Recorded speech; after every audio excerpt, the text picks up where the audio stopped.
and the doctors believe it's pericarditis, which is a very rare side effect of the Pfizer vaccine. It can be treated, which is the important thing. And really, I just wanted to film this message to say that even despite these side effects, I would get the vaccine again. For me, it's more important that we all protect ourselves and save lives, make the sacrifices that we need to for the greater good.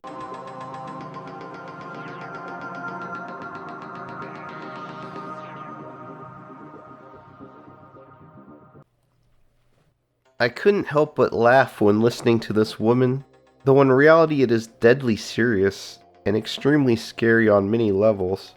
I try to stay away from this no-no topic so my channel is not deleted, but it fits very well with the topic of fasting, so it can be hard to do, especially when I see something like this where a woman is suffering from pericarditis and then recommending people go out and get the booster, not only if they haven't had any issues, but if they've had pericarditis. That's just beyond crazy.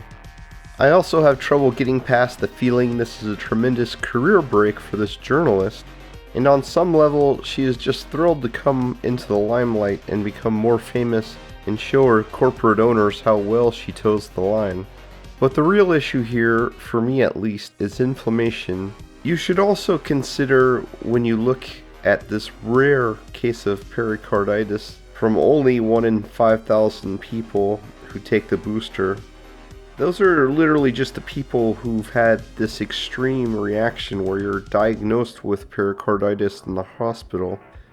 It could be that every single person treated had this kind of inflammation, and that could be the cause of other side effects like tiredness and so on. In fact, I'd be really surprised because it's impossible to have an immune reaction without having an inflammatory reaction. So if you're getting something that causes an immune reaction, how can you not get an inflammatory reaction? And unfortunately, inflammatory reactions can be very dangerous and damaging. Thankfully, we can take down inflammation quickly with fasting. If you get life-threatening issues, you should go to the hospital, but short of that, fasting can quickly reduce and also prevent inflammation. Inflammation is not as complicated as some make it out to be. Knowledge of gold magic is forbidden. It's not magic, Teal. They just want you to think that. Permission to barge in, sir? Inflammation is simply swelling, the holding of excess water by the body's cells. Things like cytokines and so on are part of the immune system, but they are not actual inflammation, which is just swelling. Swelling can be very damaging, and if insulin is high in the body, then you are constantly holding excess water throughout the entire body, and this can make the situation much worse. Insulin causes the whole body to retain water, and lowering insulin makes the body lose water. When you fast for 24 hours, your insulin drops around 40%. You will typically lose a couple pounds of water with up to a pound of fat. This makes inflammation in the body go down quickly because all of this water comes straight out of the inflamed cells. It also speeds up the action of the immune system in attacking the root causes of inflammation. When inflammation is very high, macrophages are often simply unable to get to the site to repair it because there is so much inflammation, and they just pile up and cause more issues than they solve.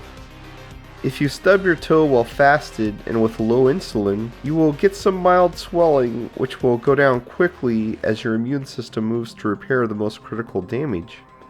If you have very high insulin from a typical modern processed packaged chow diet and you stub your toe, it could swell up like crazy for days. In extreme cases, the whole foot could swell up for a week. In the worst case of a severe type 2 diabetic, the toe will swell up permanently, turn into an ulcer, never heal, and eventually cause your death. Things can even become so bad the immune system can't reach certain extremities at all anymore. Then they get gangrene and need to have an amputation even though there was no injury at all. Thousands of people get amputations every week due to this issue, which is 100% preventable. On some level, that's what's happening with this woman's situation.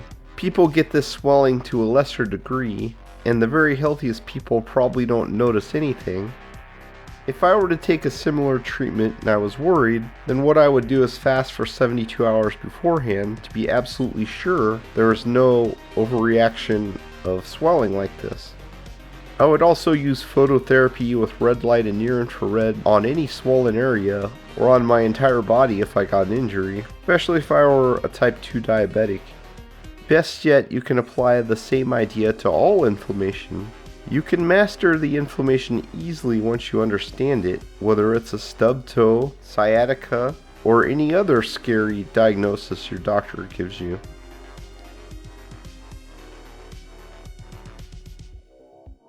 Hi, everybody! Hi, Dr. Nick! The symptoms you describe point to bonus eruptus. It's a terrible disorder